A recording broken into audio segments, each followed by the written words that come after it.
Okay. Thanks everyone for coming. Just a couple housekeeping items. If you've never been to our meetings before, the restrooms are down the hallway. And there's a small ice chest in the back there with ice water. Help yourself. And tonight I made cookies. I made myself go in the car to get cookies. So there's cookies back there if you'd like to have some of those. Are there any new neighbors in the room? Anyone new in the neighborhood? Well, we're Phoenix Country Club, so we're across the street. You're neighbors. Yeah. Well, thanks for coming. All right, so we've got a lot to go over tonight. For those of you that have been to my meetings before, you know that technology is not my friend, so we'll see what happens. All right, so we're going to go through our treasurer report. So Eric is going to give us the State of the Union, as it were. Then our partners at Phoenix Country Club are going to talk about the residential development going on. Caring Coalition is here. That's not sad. Wayne Fest, and we've got a couple other odds and ends that I didn't have time to fit on the agenda, so I apologize for that. And then we'll have open time for Q&A, and anything we didn't cover. There will be Q&As throughout this as well. All right. Oops, sorry. Eric.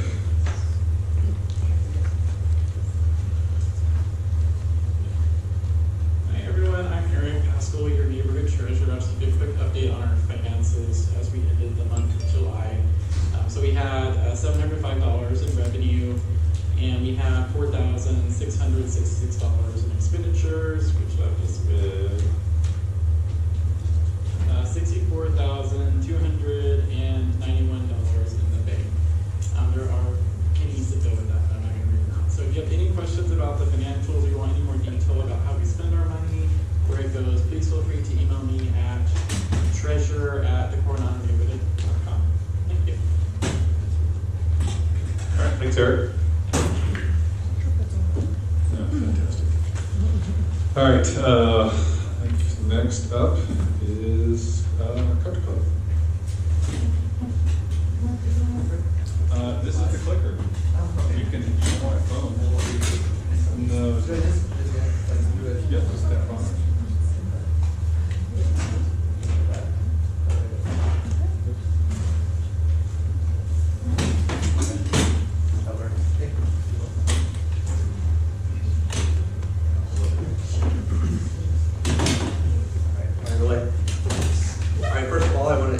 I'm Justin Graham. I'm a project manager with Sunbelt Holdings, who's the developer of this proposed project, and I'm the zoning page behind it on the Phoenix Country Club site. I'll have it for this group to introduce themselves. I'm Wayne Johnson with Sunbelt Holdings as well. I'm really interested in Wayne. My name is Larry Lazarus. I'm the land use attorney with Lazarus, Sylvan Banks, and an associate. Adam Taylor, who's handling the architecture. Well, I'll go ahead and get started. I know this is probably why a lot of you are here. I'll start just by saying I know a lot of people like it, a lot of people with some serious concerns one way or another about the project, so completely understand. I just hope to be able to, you'll give me the chance to at least explain where the project's started and where it's gotten to today, even with some recent updates as of last week. And hope to answer any questions you guys have as well after the presentation. I will also just start by saying, we were talking about this yesterday, and sometimes I always talk about like this neighborhood, that neighborhood. I actually am a near neighbor. I live in Portland on the Park, downtown, so not too far away, about Coronado. All right, start with the next slide just to get right to it. So the proposal is for this project, high-end condominium residential. Maximum, there was some debate about the stories. It's basically 12 residential stories, 13 residential stories above that terrace level, but what we asked for stipulation is 175 feet, so that's the relevant number, just so there's no confusion about that. You can kind of ignore what's along the bottom a little bit because I'll be showing you an updated image, but that gives you some sense of the sort of the scale of the streetscape improvements, etc. But I'll be showing you some zoomed in photos. You can kind of ignore that. A little bit of a fill image on the corner while we were debating the best way to treat that. Here's some more angles of the project. Obviously, these are somewhat conceptual architectural drawings because pending the zoning, we can't really advance the architecture beyond this, but gives you at least a sense of the massing and sort of the architectural style of the building. You can see that the project is the relatively slimmer profile residential units coming up out of that portion, and then the terrace level, which houses all the parking for the project itself. And then I guess we'll advance one more. That'd be slide. Yeah, that's one last view looking to the west towards Midtown. The rest of the buildings along Central. So this is a kind of a scattered images of the corner as it exists today. The site, I'm sure most of you are very familiar with it. It's at the northeast corner of Thomas and 7th Street. Certainly a little challenging for a variety of reasons today. Something that we are excited about the opportunity to engage with the community, and we've come, I think, a long way in trying to find the best possible way to use this project as an opportunity to enhance that corner in a way that will set a standard for what we hope lands at least on the ground level, the level of finish and landscaping and attention to the pedestrian safety and experience that will go on all four corners there.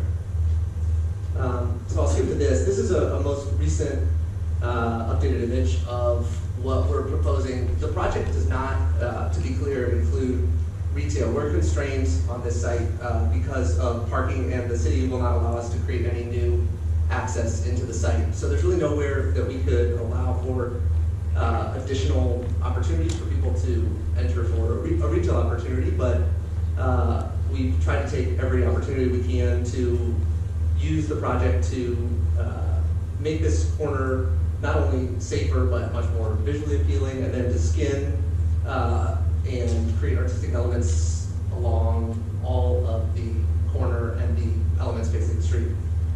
This gives you our most updated proposal for what we're thinking. Certainly this, like all of our designs, open to comment. We'd love to hear from the neighbors. This is where a lot of the elements on this image emerge.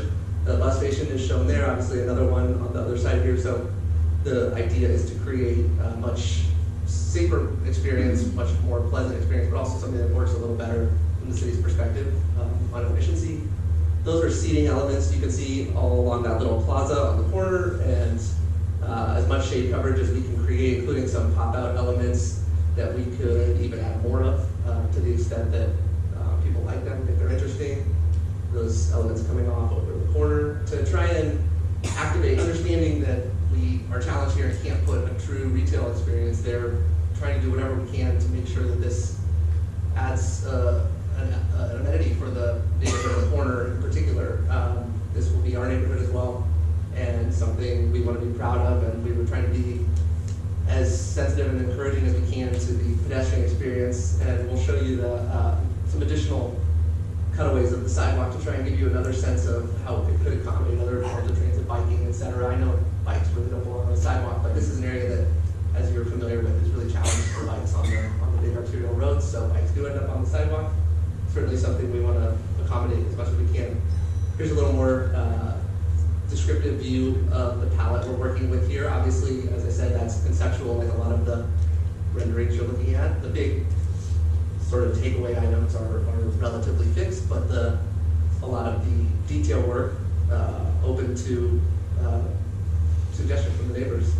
The seating elements you can see down there, lighted seating elements, is something that we think is really important. Those kind of interesting details along the lines of what you see in the upper left, coming out, extending over the sidewalk right-of-ways, allowing people to pass underneath, creating shade, kind of interesting elements. Those are the specimen oak you can see at the bottom. That's our proposal to plant this double row of live oak all the way down, and we'll be showing you the extent of what we're proposing to improve all the way up 7th to the existing entrance to the country club, and then sort of the thematic palette for the landscaping. Here's another image. You can kind of ignore the wall. Obviously, we've updated that with a different proposal for what I think is more interesting skinning, and remains a work in progress, but it's something that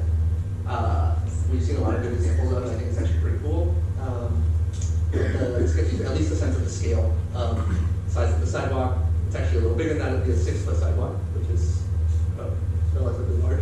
And then showing the detached nature of the sidewalk. So getting away from that busy arterial street, which we can't really do anything about, and trying to make it, if nothing else, safer, more pleasant. And then to give you some additional sense of the site, here's an aerial image, and I'll just go through it quickly, and then Larry's going to come up and walk you through a little bit more of the detail. But the actual improvements are that sort of white square you see at the bottom there, under Phoenix Country Club residences. That's the entire terrace level, and then the much smaller square you see within it to the right of the pool is the envelope of the actual residential building. If I didn't say it earlier, the proposal that we have asked to stipulate ourselves to as a maximum will be 125 units. I think probably based on our current specs of the building, it'll probably be less than that. But that would be the maximum number of unit count in the building up to that height, 164 feet to the top of the livable roof, 175 for all the additional mechanical, et cetera. And then that shows you the site, circulation, et cetera. We're constrained with those existing entrances. We can't really move them for a variety of reasons, but we've tried to make it work the best, at least impact possible on the site, with the additional proposal of eliminating left-hand turns into the club along Thomas Road is something the city had requested, and certainly something that we can accommodate whatever in the city's judgment makes the site function better for the neighborhood. And I think that's all I had to show you, and Larry will present a little more about the context of the project, but after he's done speaking, I will jump right back up and happy to answer any questions, be berated, etc. Can you hear me all right? Yes, sir. Use microphone? Use the microphone. We need the microphone. You need the microphone? Yes. Okay. And I guess I need the microphone. I think it's important to make a couple comments before I get into this. Granted, this is a mid-rise. It is not on Central Avenue. The reason that we believe that this is appropriate is because, albeit it's not on Central Avenue, it is a very, very unique site insofar as it is directly related to the country club. It's going to be a very high-end condominium project. It's not typical of what's being developed today, which is 4- or 5-story podium stick-built apartments. The demographic that we're looking at are people who are potential country club members, potential people who want high-end condominium. We need diversification, we believe, not only for affordable housing, but higher-end housing as well. And what we're finding is the flavor of the day happens to be the 4-story, 5-story, 6-story podium apartment complex. What I'd like to do first is explain that this is the site, but we are going to be doing some infrastructure work off of the site. We're going to be doing some amenities so that the landscaping will occur all the way up to the entrance to the country club off the site. The entire parking area will be refinished with appropriate landscaping. And so it won't just include the site, it'll include a good deal of 7th Avenue and then the rest of the site on 7th Street and the rest of the site on Thomas. Next slide, please. So, not 2, 1. Can we go back? Is that the one we're on? Okay, that's good. So, it is not, we are going to be improving that 7th Street walkway. One of the real important parts of this is to create something larger than a 4-foot sidewalk. Bicycles are going to have a very difficult time along 7th Street, as you might expect, if any of you have traveled on it. There's going to be 6 feet of parkway with landscaping and 8 feet of landscaping on the other, trees and landscaping on the other side, before you get to what is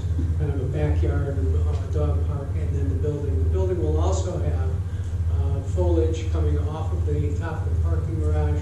So you'll be able to see as this grows, a substantial amount of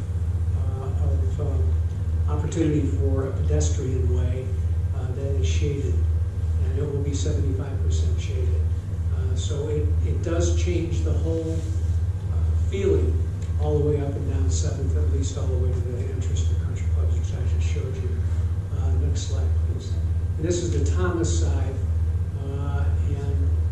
no, I'm sorry, this is the 7th Street side along the parking. And as I said, this is six foot, 3 foot plan before you get to the parking. And the parking lot, as I said, will be changed substantially with landscaping. Next, please. Midtown TOD policy specifically is not directly on the TOD is directly not on our side, but it's right across the street. One of the issues, as you read through that policy, is there is an area here that has indicated to be redeveloped or potentially redeveloped. There's some opportunities both along 7th as well as in this particular area where there are smaller lots. There is some potential for retail on those lots as well. We've been talking to various property owners specifically to say, well, while we can't put retail on our site, maybe we could be talking about some retail off the site. We believe that the quality development that we're talking about will bring opportunities for new development in and around the site. And if this redevelopment plan, while albeit across the street, could be enhanced by the work that we're going to be doing on the other side of the street. Also, you saw the corner. This is the corner here. Again, this is the Midtown area. But as you see here, this is a medium priority for intersection improvements. Obviously, we're going to be improving our side, which is would be the northeast corner. Hopefully, that will change to the south. What is TOD? Oh, I'm sorry, transit-oriented development. Try and create pedestrian orientation here where the transit. Transit is fixed rail transit is along Central Avenue. There's 2 bus stops right at that location, so it does provide some opportunity for transit as well. The next slide, please. We also try to meet as best we can the walkable urban code. Walkable urban code is being looked at as something that we can work with in the entire city. One of the provisions of our walkable urban code is that 75% of the walkway will be shaded by trees. We've been able to do that. We also, and these are all the items, I'm not going to go through them all, but these are all the items that we've met on the walkable urban code. And it does indicate that not only shaded sidewalks should occur, but the sidewalks themselves should have alternative paving. We're going to be doing that. ADA requirements and various things like that. So we're going to be meeting all of those. I can go into these in detail if you have any questions on it. Next slide, please. One of the major concerns was, well, you're going to have a mid-rise looking down into the neighborhood. So what we did was we felt that it was very important for us to understand what that potential could be. And obviously, that's looking towards the site of the building, as well as the building looking down into the neighborhood. And what we have found is, this is from the 11th floor. It would be a little bit higher, but you're not going to get much different view. But this is looking north. See the country club on this side. And if you look down looking north, these homes' backyards cannot be seen by this building. The front yards can, and the street can. But there's foliage that occurs all in and around this area. Luckily, we're in an older neighborhood, and it's very difficult to see in the backyards for privacy purposes. Next slide. This is the image looking south. These are all commercial along 7th, and as you go back to the neighborhood, again, very difficult to see in the backyards because of the amount of trees. And obviously, it's also difficult to look up because in your backyard you have a lot of trees. Looking, next slide. This is looking east. Country Club is on your left. These homes are behind all of these trees. Next slide. This is looking west, obviously across 7th Street. You see the high rises along Central and just off of Central, all the way down to 3rd. And you will see that even in these neighborhoods, there's a substantial amount of trees in those limited neighborhoods across 7th. Next. This is looking from what would be the amenity deck that we were talking about, the pool above the garage, above the parking structure, and this is what you see. And you notice we don't have a car wash here. And we will not have a car wash here. One of the groups that we're talking with is we're talking with these people to make sure that what our understanding is there's going to be a restaurant at that location. So there will be some commercial development in and around the area. That's next. And so that kind of covers a little bit about why we're doing it, what we plan on doing, how some of the issues, and I'm sure you have many more that you want to talk about, why we believe this is a unique site, the integration and the relationships with Phoenix Country Club itself, the ability to take advantage of their amenities, whether it be workout areas and tennis courts, the opportunities for food service, things of that nature, we're going to be looking into. But the facility itself will also have amenities located within the building. So with that, you have anything to add? I think that's about it, but happy to answer questions. Wade, do you have anything to add? Yes, ma'am. Yes. Hi, my name is Kat Kindler. I live in Coronado. I've lived here for 12 years, and we value this neighborhood because it's an unusual, eclectic, artistic neighborhood filled with musicians. It's not a middle-class neighborhood or an upper-class neighborhood. It's pretty much of a working-class neighborhood, and we love that. We value it. Yes, we understand there's going to be gentrification. It started already. We worry about that somewhat. So I want to know why you think, pardon my French, a shishi upscale apartment complex is going to fit into our unusual, eclectic neighborhood, especially since we value this. We live in this neighborhood because of this environment. If we wanted shishi, we'd all be living in Willow. Yes, I mean, but we're not. And we really want this neighborhood to be affordable to everybody. We welcome people who fall into any income bracket, not shishi people who are all country club members.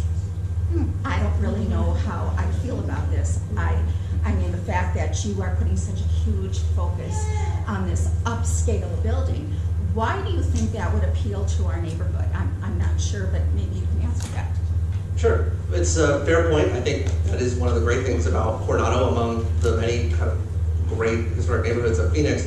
I will say that I live in another mid-rise building of almost exactly the same size, right next to Roosevelt and Willow. It's been, I guess to your point, maybe Willow isn't a great parallel, but it's been a great relationship, and it has the opportunity to really address some of those problems as well. We can agree to disagree maybe about some of these points, but part of the reason that you see things like home prices surging, gentrification, is because of a lack of new housing. The people who are going to spend extra money to push home prices up will come regardless, if not to Coronado, on the fringes of Coronado. I think my contention would be, and I think we have pretty good evidence to support it, would be that we need more housing, not less. And so to the extent this is high-end, that's the only way we can build a Type 1A building, is to sell it for a high-end price. You can't build a building like this and sell for less than what we want to charge. But it takes pressure off of existing housing stock and facilitates the development of a wide diversity of housing. That's what we see in neighborhoods all over. That's kind of a Just to add something, the demographic obviously is different. understand that. What we're also trying to do is, while it is not historic in nature, where your interior neighbors are, what we're trying to do is do a design element, landscaping, walkability, that will be able to be emulated throughout the perimeter of the areas. And we do the perimeter of the neighborhoods. Along 7th as things change, along Thomas as things change, the major arterial streets. We do think that that precedent, not precedent for high-rise, because this is a very unusual site that can accommodate that, but precedent for design elements that we're trying to bring to the perimeter areas. We do think that is a benefit to the area, maybe not directly to the interior neighborhoods. Yeah, will the declarant be maintaining all of the walkable landscaping in perpetuity, or will that be shifted off to the city? That's a good question, and I think the intention would be that particularly all the items, sort of common area items touching the building, near the building, the trees, the goal would be to have the building, the association, take care of them going forward. Specifically, all of the walkable elements that you guys are touting. Yeah, correct. That would be the goal. Yeah, absolutely. I have a question about density.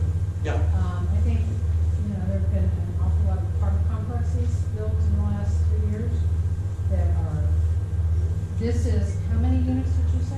A maximum of 125 is what we're 125, and we have Alta Midtown, a few blocks down the road, that's 223 units. Yeah. That's like Something like that. 4-story, and it kind of goes a whole city block. Yeah, And they right, are those are apartments. rental, yeah. So, and I think, people have concerns about traffic issues. Sure. And I think the point I'm trying to make is this is a lesser traffic issue Absolutely. than what we would see in a 4 or 5. Then a 350 unit Alta product, absolutely. Yeah, some of those are even So higher. those things are, Most of those are to make those pencil, they tend towards 300 unit counts, most of the wood product like that. Yeah, so certainly, another thing that I know people will challenge us on, and which is fair enough, but we're happy to share traffic reports with you. 125 owner-occupied units with an older demographic generates a really de minimis amount of traffic relative to the arterial roadways that we sit on. And we have some pretty good traffic counts to support that over a long period of time, but we're happy to share the data and the conclusions. Please. So, along Thomas, you have a wall, right? Correct, the exterior of the What's that building. wall gonna be? Up to, Taylor, probably 20 at the very top. Yeah. Okay, so part of Coronado is that we're a super artistic community and we love our murals. Yeah, absolutely. Have you considered? I'm serious. Yeah, absolutely. I know some people are chuckling because Willow's recently stumbled into this issue big time. Because I live there. We're going through that a little bit, but We were all the ones fighting. but for what it's worth, yes, absolutely. I mean, that's certainly something like that. The skinning that we're trying to create is just stuff that we see and we think would fit and be interesting and cool that we like. But that came from a small group of people's brains. We would love to engage more people's brains. Public art component is absolutely something that would be interesting to us. The team has already talked about murals and public art. If you have any artists Hey, who would like Joey. to talk to us, we would be more than happy to talk to them and see if there's some opportunities here for both parties. So please get back to either of us about that. of course that wall is graffiti regular. Well, It's by a high school. Yeah. Writing is a graffiti board and a place to sleep for homeless. well, I think with all due respect, we can't never put anything there because we're afraid people are getting graffiti. They But graffiti it regularly every semester. It's gang Yeah. graffiti. well, this is back to another point. I mean, it's our project, our neighborhood too. Once we have ownership of it, certainly something that we would absolutely be taking care of. And then regarding the sort of nooks and crannies issue, I know that has come up about people sleeping, et cetera. That's a really complicated issue. Obviously, it has implications much beyond our site. But the seating elements you see there are all designed to be incredibly well lit and not to create a ton of pockets, over landscaped areas, et cetera. The landscaping will not be able to hide anybody. It's going to be designed that way. Nobody will consider it to be more important to making sure that graffiti does not occur and that homelessness will be limited as much as possible than the people who will be living in that facility. Well, it's graffiti regularly. Every semester or every big activity, we have graffiti. We're hoping that as we progress, there'll be less and less of that. And it'll be monitored by the association. And one other point about Willow, when you said about the traffic in Willow, you're protected in Willow because those streets are all blocked along Central. You can't get into Willow. But you can get into Country Club Park. And we have a very serious traffic problem. We're on the streets with our animals, we're walking, and we have no sidewalks.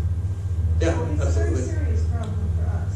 Well, so I guess my two-part answer is the same answer as before. I can show you and give you as much data as I can that this generates a really de minimis change to what's already there. Now. Right, so the answer to that part is we can't necessarily control what the city of Phoenix does with those streets, but I certainly understand they don't function 100% optimally, and we have sat in long meetings with the streets department trying to figure out what opportunities are there, at least on our site, to mitigate some of the backing up issues, some of the weird left-hand turn issues. Obviously, suicide lanes are a perennial issue that everyone wants to do something about. Certainly we would as well.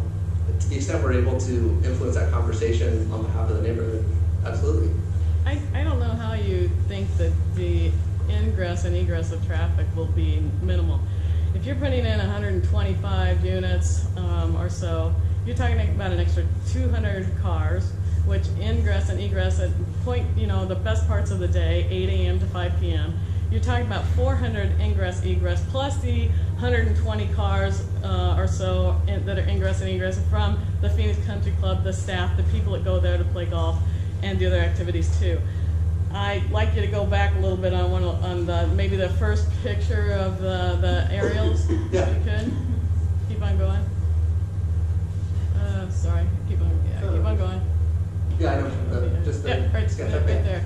So both of those entrances in the Phoenix Country Club are very difficult to get in and out of during the high times of the day. And if you're talking about putting another 200 cars in there, you can't possibly, I know what you can say on your studies, but you can't possibly say that's a nominal issue. There's enough traffic accidents right there right now anyway. And the fact that you're trying to say that, oh, we're going to make your streets really pretty, we're going to put these little trees here and these little trees here. This is for a block, okay? It's a block that way, it's half a block this way. It really doesn't, add to our old neighborhood that's been there since 1925, that are all adobe houses, that aesthetically look wonderful, that do not fit in with that Phoenix Country Club ideal. And I'm sorry, I'm totally against it, and I hope that I have some good here to do that. We appreciate what you're saying.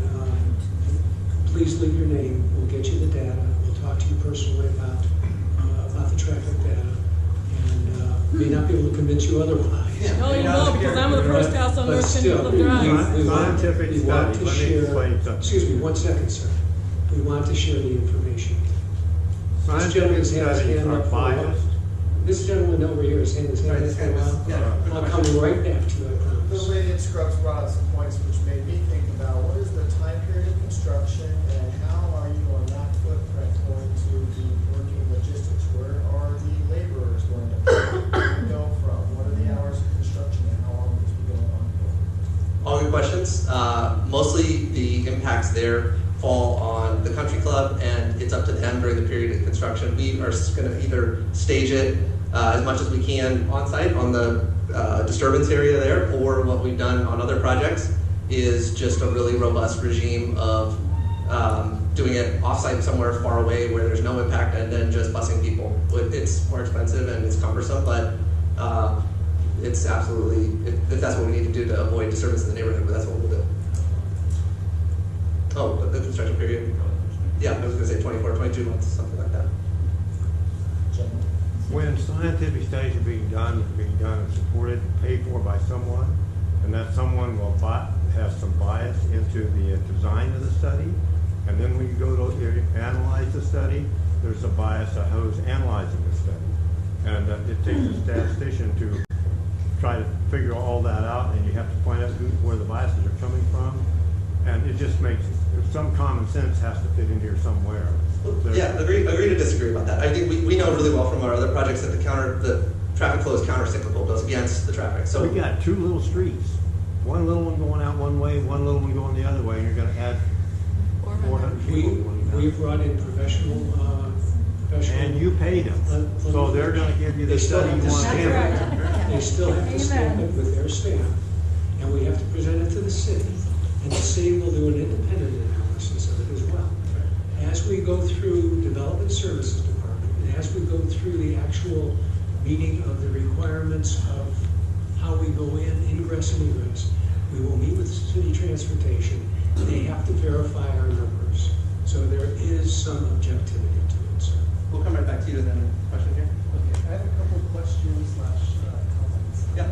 So regarding the rezoning process, where are you at in that process in terms of going through the various hearings and getting approvals? And then, so that'll be the first question. My observation initially is this is more like a cruise ship. And when I say cruise ship house buildings, these buildings really have no contextual relationship to the community. So Country Club Park, Coronado, these neighborhoods were built in the 1920s and 30s, and they have an aesthetic appeal that is reflective of that character. And this building has no relationship to that. So when you reference the walkable urban code and also reinventing units, a lot of those elements that were part of that were to build contextual-based buildings. So buildings are reflective of the neighborhood, and as they get infill, they are compatible. So what you're doing is you're creating something that's entirely different. It's a high-rise building that looks like a shopping mall from a west base. And so this is very similar to what's along the Town Lane, where you look at Rio Salado. Those buildings have parking garages with fancy scrims, but there's no walkability. It's actually a dead zone, and there's nobody walking there, even though you have these 10 or 12-story buildings that are glass. And imagine importing one of those right here on the corner that has no relationship to Country Club Park, Coronado, Country Club Oval area. So how are you going to address that when you have to go through the rezoning process?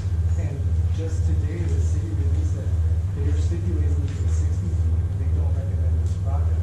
So if the city planners are not recommending this project, how are you going to do it? There's a lot in there, but try to remember it all. Where we are in the process, I'll start there, that's an easy one. Monday is the Encanto Village Planning Committee meeting, September 10th. And that's our first formal meeting, notwithstanding all the, obviously, the formalities we've gone through already. And then after that is the Planning Commission on the 4th, right? October 4th. Finally, the City Council on November 7th. So that's where we are.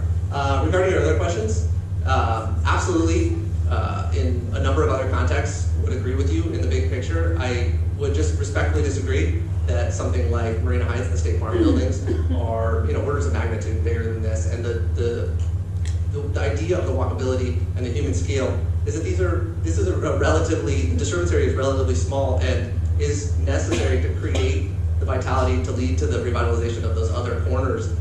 If something was going to happen there already, it would have. There's simply no market for it yet. But we wouldn't be staking our time and energy and money on it if we can believe that it could create the catalyst to create the sensitive neighborhood retail that is desired here. We can respectfully disagree about the context. I certainly understand where you're coming from. I think there's a lot we can do to make sure that it is contextual, height notwithstanding. I think the height certainly has come far down from where it was. And then the last point, to the staff report question, certainly that's within the city's purview to make that distinction, applying the general plan exactly how it exists today. We respectfully disagree with them as well. I think there are some good exceptions and some bad exceptions. We think on balance, given the summary of what we presented, that this is a good exception and creates a value for the neighborhood. That's our position, but again, we can respectfully disagree. And the final thing about the stipulation, we wanted to make this clear yesterday too at another meeting we were at. We didn't request the secondary stipulation, just to be clear, if it's not this height, then we're not doing, then no, there's no project. So that's the distinction. I just add one other thing. There are historic neighborhoods that have contextual, historic character to them. Right in back of Central Avenue. There's the Roosevelt Historic Neighborhood, and I can go through all of them. There are high-rises that are directly adjacent to them that don't have the same contextual aspect of those yet. Those neighborhoods are preserved, their character is preserved, and the neighbors within that area are very adamant about making sure they're preserved, albeit that it may be different adjacent to them. Remember, this is on an arterial and a major arterial road. Thomas and 7th doesn't have the same character as the interior neighborhoods. As long as they're compatible, they don't have to be characterized the same way. And our architect can answer that a lot better than I can. Yes, sir. You try. Well, my concern is I've lived here in this neighborhood for 37 years, and I have watched the neighborhood change. It used to be a very, very mixed neighborhood with wide range of socioeconomic groups. That is the ideal place to create community. There was a guy on my block who was retired. Every time a family moved in that didn't have money, he'd put a bike together from stuff he found in the garbage and bring them a new bike and bring their mom a new vacuum cleaner. That is what is good about this neighborhood. It is a good thing that people are fixing their houses up. It's a good thing that there's still cheap rentals that people can live in with their children and bring their parents from Mexico who are sick. And then we have the opportunity, somebody down the street is from Mexico. They brought 2 truckloads of stuff that the neighborhood got together for them to bring and deliver to people in the mountains. Something like that doesn't foster this kind of community. And the other thing, which you can't address, you're just doing this project and trying to make some money is probably a big motivation for it. But how many people are homeless because of projects like this? How many people are living in gutters? We complain about people being on Thomas, laying on the sidewalk. Where are they supposed to go? That's what I want to know. When we do this, or when we build more things in our neighborhood, Yes. what happens to the people who don't have money? Absolutely agree. Yeah. What are you going to do about it? Will you give a certain percentage of your I think profits? with all due respect, I think we as an organization and just personally have been incredibly involved. I live downtown too, so I would just only respectfully disagree there. That it's important to me as well. I'm not saying it isn't, but what are we going to do about it? What is the solution? I think our organization, Sunbelt Holdings, and ourselves personally have invested an enormous amount of time in that issue. I just would, I guess, respectfully disagree that this site in particular is, providing a camping ground is a good solution to that problem. No, that's not what I'm saying. I'm just saying the development down in the Roosevelt District, everywhere, all over downtown people, all over downtown Phoenix, people are being displaced. And I think The that's a problem city for all. doesn't care. The city's not doing anything about it. I don't have any other chance to speak up, but this is a chance to speak up, and all of us who agree can say, we're tired of it. We're tired of throwing people out onto the street and saying, oh, well, they can just live wherever. Where are they going to live? And, Excuse me. just If you took a poll Can of we, wait, I'm can sorry. we answer her first? Sure, Can go we? ahead. Okay, thank you. I'll let you. This does not solve any problem, obviously. No. We have a homeless problem in Phoenix. Seattle has one, Portland has one, San Francisco has one.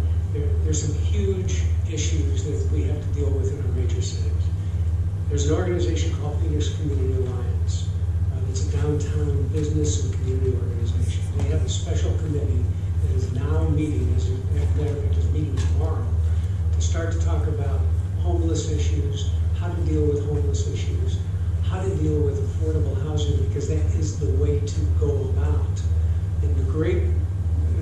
to a great degree in dealing with homeless issues.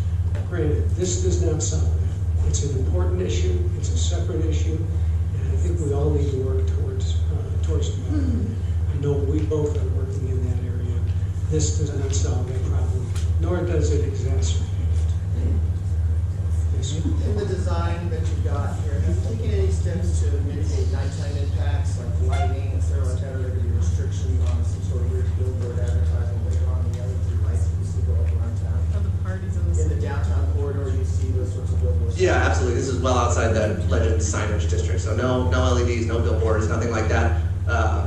Again, we have to sell this as well. But yeah, they're also incredibly, what's the word for the windows? They emit very little light from the inside going outside, especially under nighttime conditions. You can take a look if you want at the Portland Project is a good example. You can come where anyone's ever welcome to come take a tour, to come check it out at night, etc.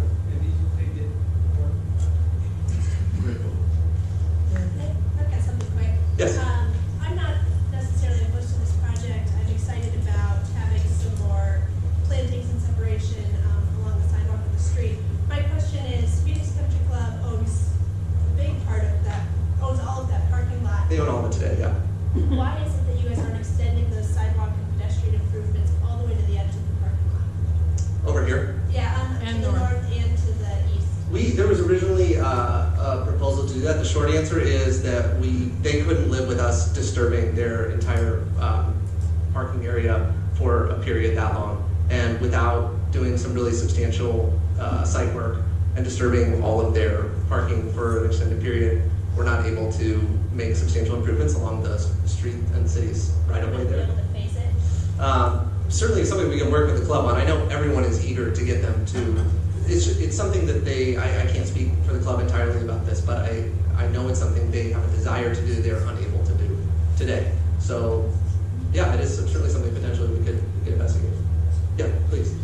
There was a comment that you had made earlier that was kind of in slide where you said something about an older population. So I'm just kind of curious, are you anticipating that the folks that will live in here will be retirees or older, wealthier folks? I mean, is that what you're... Partially, yeah, certainly. The demographic that attracted us to this site, quite candidly, this development of this scale and cost just simply probably can't be built anywhere north of McDowell today. The prices don't justify it. You don't see anything for that reason. All you see are the stick buildings. This site is unique in the city, but especially in Central Phoenix, for the accessibility it has to the Phoenix Country Club. So yeah, certainly we're not hiding that aspect of it. That is the justification for a large part of the project. And I don't have any problem with it, but I think it's interesting too because there was I think some concerns about during rush hour that you'd have 200 cars coming out. Not a lot of people yet heading into the shop. If there's a lot of retirees, you're probably not going to have as much of that, so that is something worthwhile maybe. Yeah, certainly we have not discounted our traffic analysis based on that, but I think that's a very safe assumption. What is the age demographics for spending? Well, absolutely not age restricted in any way, and it always surprises you who heads up buildings are amazingly diverse like this, but the age would probably tend to the over 50 crowd, I would say.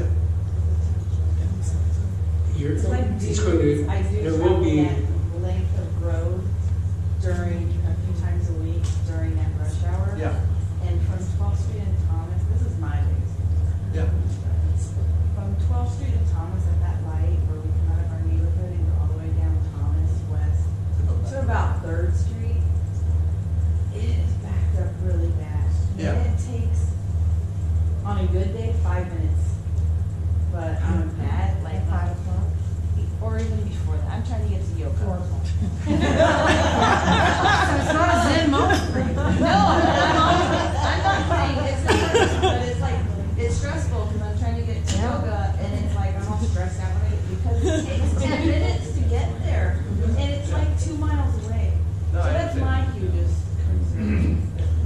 It's a legitimate concern. Part of the reason that we will not percentagely add a lot more traffic to both Thomas and 7th is because there's so much traffic there now during the rush hours that it's less than half a percent. So it's not that we're not going to be creating more traffic. It's bad now. We're not going to make it any better, but we're not, from a percentage standpoint. On the margins, we can certainly try things like things like it's those little weird, like in the weeds traffic stuff, but it's those little weird incidences of variability that like over time expand out to create. That's what creates the jam. So things like that left turn on Thomas into the country club there, something like that probably has got to go. But people, if they want to enter the country club, have to rearrange their transit. They got to either come in this way or they got to come in this way if they want to get in, or come in this way. It won't be the end of the world. They rearrange their transit, because if I. Absolutely, if that's I the try to goal. go up 7th Street, I can't make a left To marginally make it as best as we can. You're not affected by it though. Is it golf course right into that? There's not a way you can enter in from Osborne? Yeah, there's no road, no public road, unfortunately. Isn't there an access to the homes? It's blocked off with a Exits out wall, yeah. into the country club through that? It does. It's unfortunately it's gated, and then at the end it dead ends there. It doesn't come through to us. Yeah, I think this thing. Yeah, you guys, you know what I'm talking about. But this is a gate, and then private drive dead ends up here, and then there's a wall I was and thinking of the Osborne. one further over, it's more like just east of 12th Street, just east of 12th Street on South. Oh, over here, yeah. We certainly looked at all those. Again, no access through here, so, and then no access down here, except for little tiny, there's like grass for them to do service on the club, but certainly nothing for vehicles.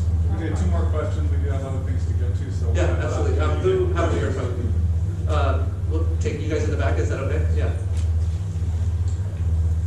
Question, you were talking about having high-rises built in the Roosevelt area.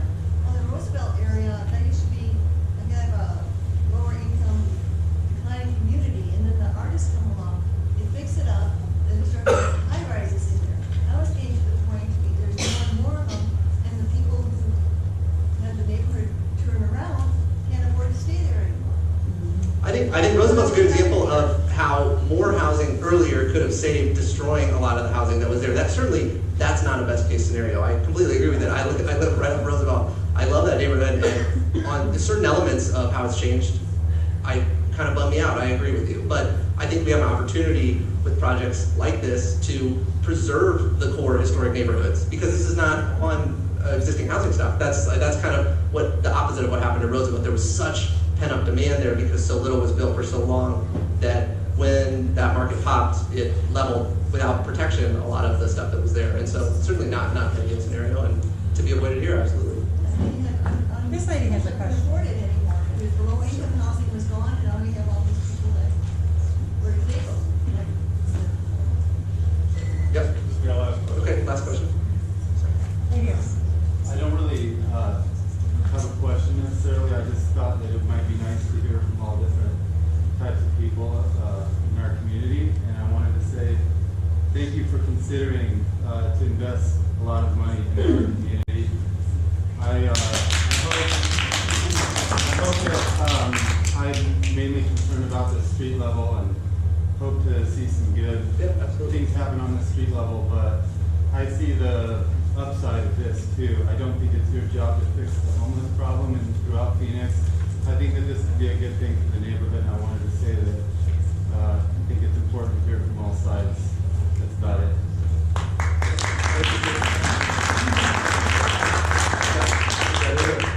I'd like to make a quick comment, and that is to ask, we're from a little further north, and to ask our neighbors in this area to please be supportive of us.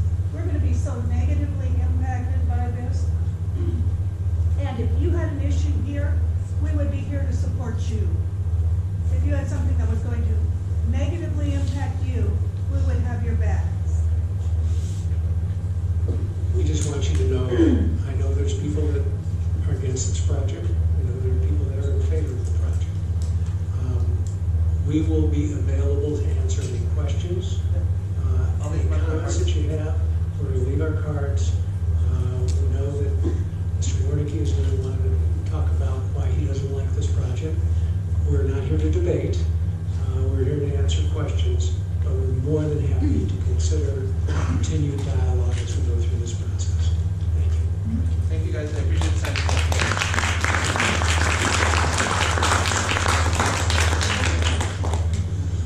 All right, Mr. Warnicki, you got about 30 seconds for address. Thank you, my name is Robert Warnicki. I'm the president of La Hacienda Historic District. We're just to the west of this project. As you all probably know, I think that the building belongs on Central, not amongst the 3 neighborhoods that it does. I would like to point out that the high-rise ordinance itself provides that high-rise zoning belongs in the few areas of the city that are by their strategic location and intense land use generate exceptional amounts of activity of a commercial nature. That's not 7th Street and Thomas. I'd also like to point out that city staff, not me, the city staff says in their staff report that came out yesterday, this application should be denied for not complying with, I'm going to put in the word many because I said it many times, land use principles, not a reasonable level of increased intensity, that it ignores policies designed to protect residential areas, it in no way furthers the certainty or character of the surrounding area, it is not appropriate, it is in conflict with the strategic policy framework, it is in conflict with the policies of the general plan, and it constitutes impermissible spot zoning. That's not me, that's the city. Thank you. Thank you, Robert. I would have liked to give more time, but it was a last minute thing. I apologize. I do have the cards for the representatives. I'm happy to give the information to anybody. You can certainly use me as a conduit, a direct line into them, so if you want to use me, and I can follow it their way as well. Yeah, please. Thank you very much for the time. I appreciate it. Thanks for coming. Okay, set car. Just a fair warning, the meeting is going to run long. It's a very You have to leave that. I agree with you. Yeah, thank you.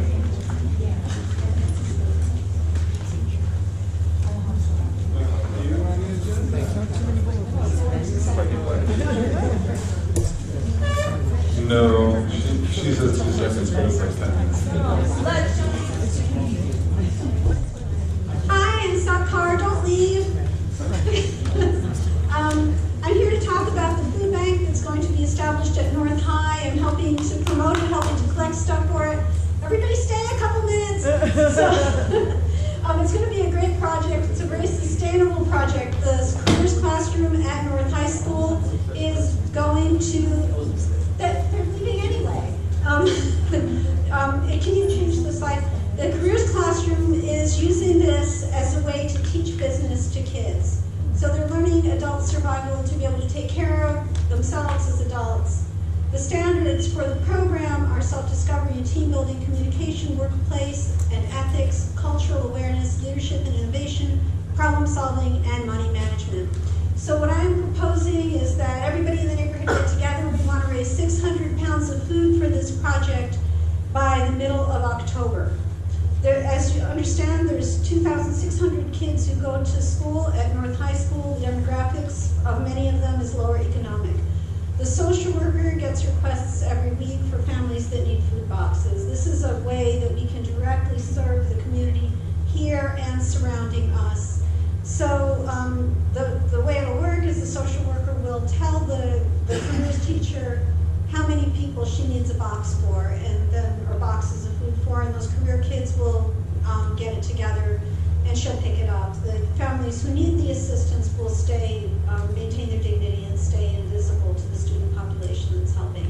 But I'm excited about it because this program addresses things on so many levels. It allows us to, we all see the high school students, they're in the neighborhood all the time. And something that's very near and dear to my heart is that when children feel nurtured and taken care of and feel that the people around them care about them enough to feed them, it fosters a sense of belonging.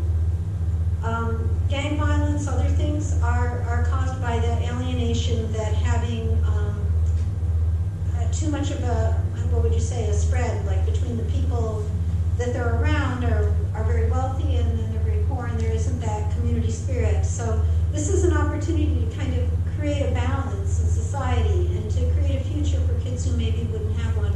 And it's just as simple of a thing as making sure that they have food. So these are the things that we need. It's the same things we usually ask for the food drives.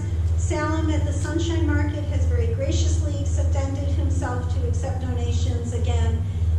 What honestly would work the best is for certain things like, 10 or more from Price Club, but if you don't prefer to do that or it's not easy, fries is incredibly reasonable. And the big thing is to try to get as much protein as we can for these families. So that's the list. I have flyers here, and I think there's one more slide. This was Thanksgiving, I think 2 or 3 years ago. It was such an amazing thing. It was right after our last presidential election, and a lot of people had passion, and all night people came in here. I didn't have any idea how I was going to give all that food out that we got, and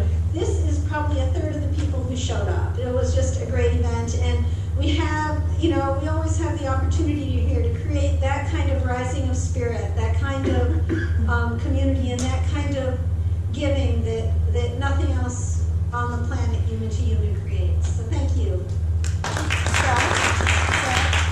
Would you take money instead of food? Yes.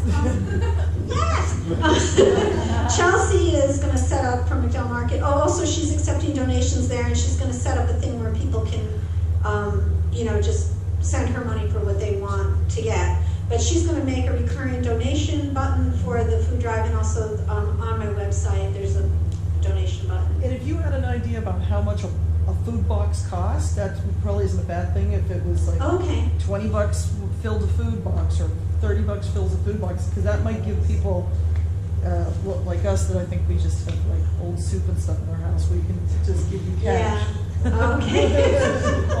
That's a great suggestion. We'll do that. Thank you, everybody. Thank you for coming. Thank you, Seth Carter. All right, let's go. Yeah. Not on the agenda. Hi. So I just have a 2-second update for the home tour. We have chosen a beer vendor for our beer garden. Yay! So Huss Brewery will be our, no talking. Will be our beer vendor, and then Alias Wine will be our wine vendor, and the main ingredient is our very first sponsor, so they're going to sponsor the lounge in the beer garden. So yay! So give them your business, please. Who's sponsoring the whiskey? No whiskey for you.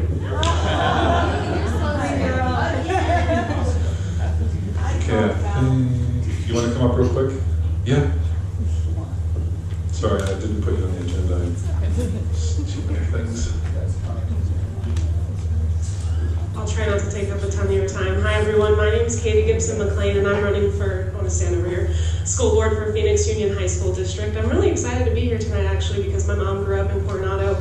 My grandmother owned her house at 1330 Sheridan for 50 years until she passed away in 2000. And I spent a lot of time walking around, hanging out near my grandma's house here in that old firehouse that used to be the Mothers Against Gangs building.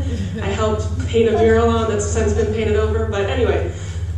Nevertheless, I grew up over on 32nd Street in Oak, so I'm an East Phoenix gal, and I graduated from Camelback High School in 2005. I was the first person in my family to go to college, and I went to school to be a teacher, and then I worked in public high schools for 5 years. Then I decided to go to law school, and now I'm a public defender. So I'm just trying to, I guess, give you some confidence in me. Anyway, so I decided to run for the school board because I feel like the school board can do a lot more in terms of improving their transparency. What I mean by that is many times at the meetings, things are not discussed, things are voted on unanimously, and I'm not asking for dissent every agenda item, or would be at meetings all night. But I'm asking just for more communication, more discussion about issues that are important. And I think the district has made some great strides since I was there. Another thing that I think that we can do way better is community engagement, and I love what you brought up. Just about this, I immediately went to this website. I thought this was great. I was in a CTE, Career Technical Education program at Camelback, and we did a similar thing called Cano Treat every year, and completely filled our own food bank at Camelback for families there. And they still do it. They've been doing it at Camelback for like 30 years now. And so I think it's a great way to get kids really invested in helping each other out and building community. And I think at the district level, there's a lot more that can be done in terms of engaging community. How many of you have like familiarity with the high school district? Okay, so that's an issue. And so when I've knocked on about 2,500 doors since March myself, and that's the number one issue is people are like, the high school district? Are you talking about Phoenix Elementary or Creighton? And I'm like, no. We're talking about Phoenix Union, the high school district. There's 20 schools in Phoenix Union, 20 high schools, many of which are comprehensive high schools. There's 27,000 students that go to high school in Phoenix Union. It's one of the largest high school districts in the country. It has a free and reduced lunch population of almost 80% and very diverse demographics. It's a great district, and I think a lot of people have sometimes heard old and tired reputation stories about the district, and many people maybe try to avoid sending their kids to school in the district, but I would urge you to reconsider that. Because there's people like myself and so many people like my great friends, who many of whom don't look like me, who are tremendously successful and do so many great things in our community and are still living in our communities here, who are pilots and doctors and do all kinds of great things. And so I just want to make sure you know that there's great kids coming out of North High School and Camelback High School, and that's where I'm running, which is Ward 3. So unlike elementary school districts, there's a smaller district within Phoenix Union that I'm running in, which is all of East Phoenix. It covers Camelback and North High School. And so I wasn't on this primary election because it is a nonpartisan race, and so I will be on your ballot in November. I look forward to earning people's votes. I have literature. My lovely husband is back there, very supportive, also former teacher. We have literature with us. We have yard signs. I know I don't expect people to take yard signs. You barely know me. But please take some lit and look me up. And I'd love to answer a couple questions if anybody has any. What is your name again? Sorry. I talk fast and my husband was already going, slow down. My name is Katie Gibson McLean. Everyone calls me KGM, so my website is votekgm.com. But that's that. Does anybody? Oh, yes. So you talked about your experience working for the school board. What are some of your bullet points, your main focus areas that you want to work on? Well, first of all, I think that just as a regular individual member on the board, I'm not shy about sharing my opinion about why I think something should be the way it is, or sharing why I voted a certain way. That certainly doesn't really happen at these meetings. I think that the community deserves an explanation. I think another way to engage and be transparent at the same time is to do things like you're doing at your meeting right now and meet people where they're at. Stream meetings online, have meetings not just at the district office on Central, but at schools in communities instead of always at a place where parents might not be able to make it. Those are some really simple things that can change. Other things like take some actual work outside of just being on the board, and that involves scheduling time out of your own day to meet with folks in the community and really learn about things. And I really enjoyed coming to this because I had no idea what was going on with this building, and I think that there's so many things that are integral to our neighborhoods that affect our kids that maybe the board isn't really tuned into, and that they need to be so that they know what's going on with our kids and their families and how that plays a role in their day-to-day education. And I've seen that firsthand in the work that I've done in my experience working in public high schools. But I think there's so much, I guess I'm not giving you a super tangible answer in terms of, I just really think we should be meeting people where they're at, getting out into the community. Another thing is I'm really committed to closing the opportunity gap, the achievement gap, and taking a huge focus and look on equity and how that plays out in all the internal and external policies and procedures that the district has. I have experience in how that looks for training teachers and staff on campuses, and when you're working with Black and brown youth with a majority white staff, how that can be better and how that can have more positive outcomes with our youth. I'm just ready. I feel like I have too many things swirling in my head, and I know some of those things are already being worked on at the district, and I look forward to continuing that. If you'd love more information, I'd love to talk to you individually. I'm online. I don't want to take up more of your time. I know y'all have been here all night, but I really appreciate you listening to me for a few minutes here, and thank you so much. Okay, so in my opinion, we saved the best for last. Probably not the greatest management of time on my part, but I want to give Mike an opportunity to talk about the best thing ever. So kudos to you for all sticking around. You are going to learn about something pretty fantastic coming up. Awesome logo. Well, actually the person who designed the logo is here today. He's going to talk to you a little bit about the logo and the design for this thing. This is only in less than 2 months, so it's an event. We're going to have it. It's called Wayne Fest. It involves bands and music, and it costs $20 to get in. Yeah, it's expensive, I know. It's terribly expensive. But the good thing about it is 5 of the best bands you may have ever seen in town will be playing this event. All of them have been playing at Porch Concert Tours in advance of this. And they're all headlining bands that will be sharing a stage for one night in Coronado Park. By the way, it took a lot of effort from this guy and a really great team. Michael Anderson, to help us get it through the city. The city has approved this thing. It's really going to be a night of discovery, looking at the park in a whole different way, experiencing Coronado Park, one of the best parks in all of downtown Phoenix.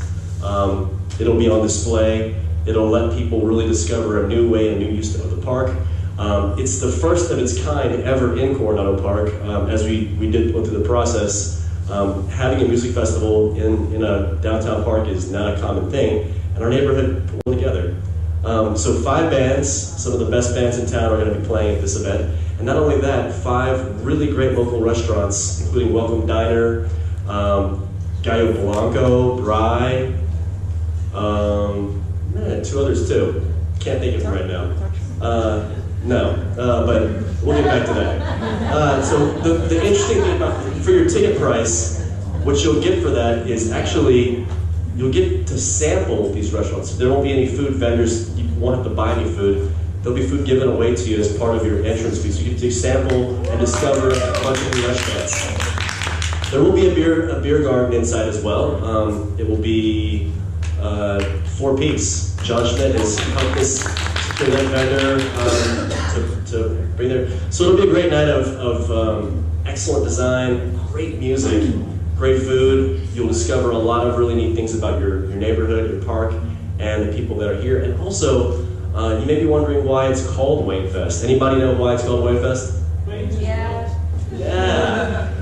Well, the answer is we're not going to tell anybody because it's part of it is to start the conversation with downtown Phoenix about the history of music in our own neighborhood, and also the great burgeoning scene that's happening here in Phoenix as well. That is really ground zero is right here in Coronado in your backyard. You may not know this, but probably more bands than anywhere else in the valley live in this neighborhood, including Phoenix Afrobeat Orchestra, American Longspurs, Fayuca. A ton of great bands have come out of this neighborhood, and it goes all the way back in time. And if you spend any time on Google or New Times, you might discover for yourself why this event is called Wayne Fest and why this neighborhood is really special. Now, before we turn this over and adjourn this meeting, I wanted to share with you Mark Oxborough, also singer and frontman for one of the great Coronado bands here in town, Haymarket Squares. Anybody's heard of those guys? This is your neighbor. And Mark Oxborough is going to talk to you. He designed the look and feel of Wayne Fest, and he's going to share with you a little bit about why it is the way it is. We're going to see if Michael Anderson can display the PDF I just sent him. So while we're waiting for the AV stuff to happen, just to let you know, we're going to release the ticket site and the website on tomorrow. So tomorrow, you'll have the ability to go on to www.waynefestphx.com and get a preview of all the bands and all the restaurants, as well as purchase a ticket. Now, there are only going to be 1,000 tickets to sell. So once they're gone, you'll have to wait till next year to catch the fun. But we want to offer it to neighbors first. So please don't sleep on this one. We usually get 350 to 400 people at our porch concerts, and I do no advertising at all. This one we're going to advertise. We're going to tell and invite other people in the area to this event, because we want to share some of the great things we've got going on here with the rest of Phoenix and inspire the city to do more creative and artistic things like this. Question in the back. What's that? I can take it offline. Okay. All right. Well, I think we're all up and running. Mark Oxborough, everybody. Thanks, Mike. I'm the creative director for a marketing firm in downtown Phoenix. I'm also a Coronado resident of 19 years and a musician, as was mentioned. So I was honored but not surprised when Mike asked me to get involved. So as I was thinking about, I also want to point out, I also want to not thank Michael Anderson for killing my big reveal by putting the logo up. First thing. But anyway, you'll get sort of a behind-the-scenes look now. So as I was thinking about, what would make sense as kind of a visual representation for this event, talking with Mike about the idea that this thing should, at a glance, look inclusive, it should look fun, it should have some references to Coronado's history. And so I just want to talk about how those kind of elements came together into what you saw and will see. The heart of any design project for me is typography. And so immediately I started thinking about the sort of typefaces that were popular in Coronado's inception and heyday. So the column you're seeing over here are Art Deco typefaces that would have been popular in the 30s and 40s. So at the time that many of the homes that we prize so much in Coronado were built, that's the sort of type you were seeing. And these things were sturdy and appealing enough that they have been in continuous use since then. In terms of sort of color, thinking about Fiesta Ware, another brand that was born in the 30s and continues to be popular. It would have been something that our Wink Wink namesake might have seen in his home in the 50s. Also, something that I'm sure is popular in the kitchens of Coronado today. And then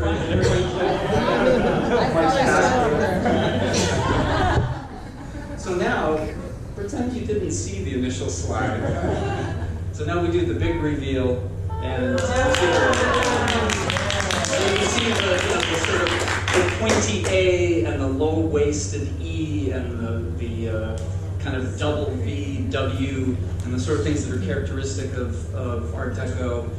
We've got some very, although not exactly, some very kind of Fiesta Ware, mid-century modern colors going on. And then the whole thing is kind of just exploding with a little energy that looks a little bit like the Van Halen logo.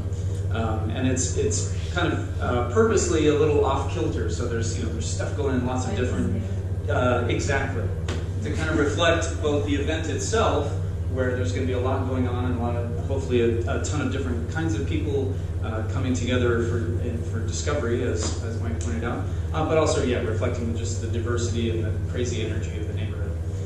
So as we scroll to the next one, you can see that it's sort of one of the things that having a kind of sort of dynamically asymmetric logo, to use a little design speak, is that it kind of locks up with other stuff nicely. So we can do things like plug a date into it and it looks right at home. The color palette, which of course isn't necessarily reproduced incredibly well on a screen, is here across the bottom. And then if we go to the next slide, you can see it looks damn good on a t-shirt. And is interesting enough in its own right that it can be kind of the focal point for a poster, but it also can, sit quietly at the bottom when we run big pictures of the bands or the restaurants that are involved. That's a not final band lineup. This was done in the kind of early discovery process with Mike and the rest of the Wayne Fest team, but most of the bands on there will be a part of the festival. And then finally, as Mike pointed out, you're going to start to see a lot of kind of social media graphics like this showing up. The Eventbrite ticket page, the Facebook event page, things on the Coronado message board. So hopefully when you see it, and hopefully in the next 6 weeks, this is going to become a very kind of recognizable symbol of the energy and fun of our neighborhood.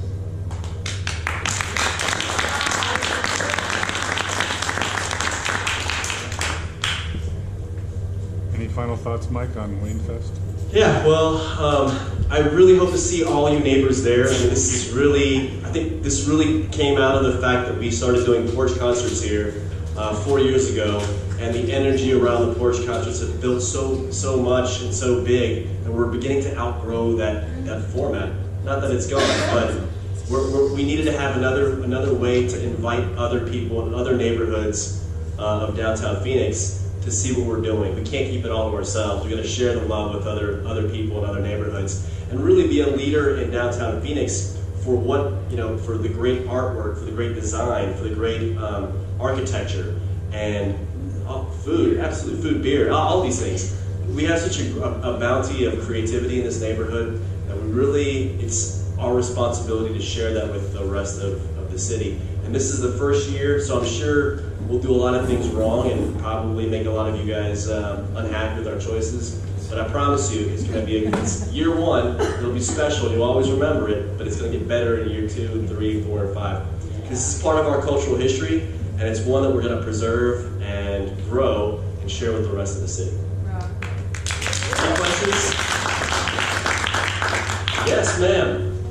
Will there still be like golf carts running around? Like I like where your head's at. Okay, good. Yeah, I like where you're headed with that. Okay. Absolutely. I don't want to miss that. You know, I like the whole field. Yeah, that's going to be a big, I mean, obviously, what we want to do is we want to have the full Coronado colors on display, so to speak, on display for the event. You know, this is a really colorful neighborhood. I think a lot of the passion that we had, that we saw with the development discussion, is really part of what is our essence and what is our spirit. We have a real preservationist type of vibe, but there's also a lot of, we have a big tent. We want to open our arms to all people and to let people have an experience gathering around the things that make it, that are universal: food, music, getting together as a community. And I really want to make sure that that's part of the spirit of this event, is that we're looking to our past, and we know that this place has a history of this type of thing. And people who have lived here for 20, 30, 40, 50 years, you've been part of that history the entire time. We want to capture the essence of that with the fun and style of this event, and really help that be a beacon for great change in Phoenix. You're being a historic place in the city, but also being an anchor for culture in a place that has been historically, I think a lot of people would argue that Phoenix hasn't really embraced the culture here. And so I think this is where it starts. Local places, local neighborhoods, that's where the essence of culture begins. People like us doing things like this. So I just wanted to share that with you, and if you guys all come, I'll be really happy to see you.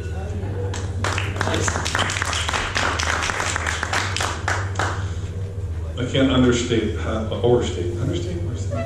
the amount of time that's put in by just people like Mike that just think this is cool and they want to do it. So. And we're going to count on you to spread the word. We want to give neighbors first crack at tickets. As Mike said, 1,000 tickets sounds like a lot. It's going to go lightning fast. So get your ticket. What time tomorrow? I don't have any idea. We'll post on the message board. Yeah. When it's ready, we'll post on the message board. Keep your eye on the message board. That's how late I'm up tonight. Yeah. Just last thing, just be careful when you're out and about. Can anyone see the stop sign there? Right. Because if you don't see the stop sign, stuff like that happens. That is my next door neighbor. When did that happen? That happened yesterday. Luckily, everyone's fine, but the tank of a truck that you see there was headed down Monty V, did not see the stop sign because it was covered by a tree, and slammed right into that Audi. So if you can't trim your tree, Tom has volunteered to trim your tree. Anyway, so if you see, so the previous slide there, no, that's not right. Oh, really? Well, let's see. No, so that tree there that's on the right, that is in the easement. We're responsible. If that's your house, you're responsible for that tree. So I know a lot of us think that we're not, but we are. So if you see a neighbor that's got a tree blocking a sign, offer to trim it. If they can't do it, Tom can do it. Call me, I can do it. Send a message out, and we'll get it taken care of. Because luckily, no one was seriously hurt. If there were kids in that car, you did have 2 car seats in that car. So imagine all the airbags went off. It was terrible. Yes, I'm sorry, I didn't. Bulk trash is legal. Bulk trash is legal. Yes. So our solid waste partners here. So if you trim your trees, leave it in the alley or in a curb, they'll take it away. I'll give you like 30 seconds if you want to talk about that thing with the lighting in the bins. Yes. So I just want to let you know that bulk trash is legal, so make sure to place all your stuff out where you put your refuse receptacles. The other thing is we're going to start a pilot program in Coronado, and it's basically just looking at what you guys are recycling. We are having high contamination in recycling, in the recycling cans. People are using them as a secondary garbage cans or putting vegetation in there. So we're just looking to go out and educate in mass. So you're going to see a lot of us out in the next 5 to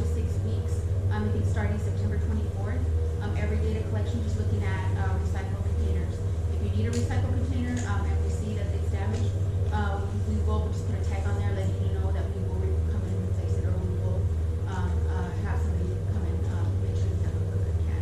But, When you mean Coronado, do you mean Coronado proper or greater Coronado? On the other side of 16th Street, and we have a different, okay, so right now it's a pilot program, so we're going from McDowell to Thomas, 7th Street to 16th Street. So it's one route, one garbage route, and we'll be, in the efforts of trying to, educate people, we're gonna be, testing those loads to hopefully see, an increase in proper recyclable material.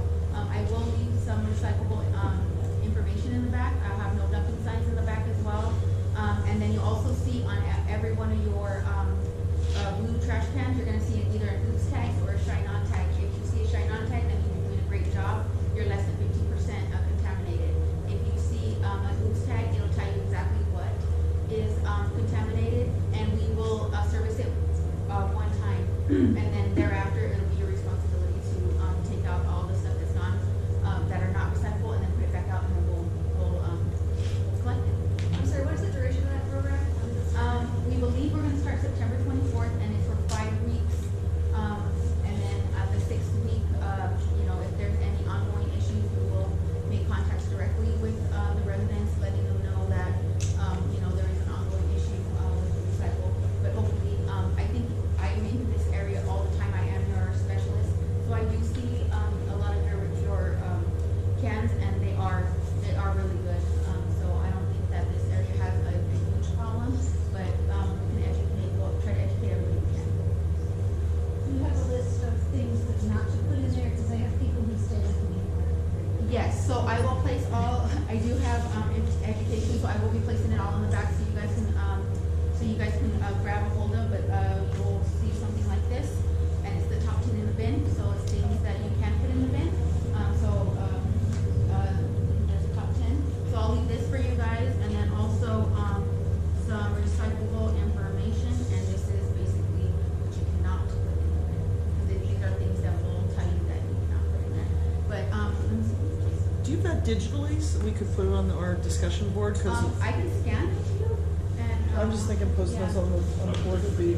yeah, I can scan them to you. So this is what our oops tags, and this is everything that you cannot put in there, and then we'll identify anything that we do see that's wrong. But if you are doing a great job, you'll see this for 5 weeks. So hopefully you see a lot of these. So how picky are you? Because my question is there was a thing on the news that was saying like if your pizza box has like grease on it, you can't put the pizza box in. So like we'll take the top part. A lot of times it's grease on both sides. Yeah. But if the top part doesn't have grease and the bottom part does, we'll take the top part, and then you can take the bottom part and the So do you get an oops tag if you got a greasy pizza box? And we're gonna get an oops tag based on percentage. So if you look at the container and it's like 10-15% and it's over that, you're gonna get an oops tag. Or if you see a lot of garbage store bags, that's a huge problem for us. So then we'll just try to educate you on proper ways to dispose of store bags. A lot of people think vegetation is recyclable material, but it's not. What is it? Vegetation? Yeah, and that's. But in the brown bin, to an extent. That's green organics, and that's another program that the city, that's a separate program, but that's also available to you guys in the Coronado district at this time. Go ahead. In this neighborhood? Like, why would that happen? But yeah.